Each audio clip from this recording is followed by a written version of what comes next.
Halos 1,000% ang itinaas ng travel expenses ng Office of the President noong 2022 kumpara noong 2021. Ayon sa ulat ng Commission on Audit, mahigit 403 million pesos ang gasto sa biyahe ng Office of the President noong 2022 mula sa mahigit 36 million pesos noong 2021.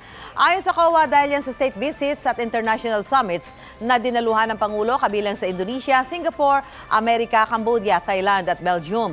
Wala pang pahayag ng Malacanang kaugnay niyan.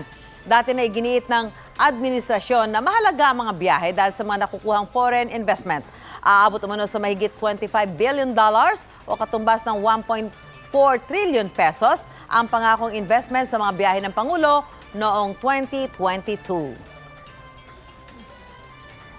Igan, mauna ka sa mga balita. Mag-subscribe sa GMA Integrated News sa YouTube. Sa mga kapuso abroad, subaybayan nyo kami sa GMA Pinoy TV at sa www.gmanews.tv.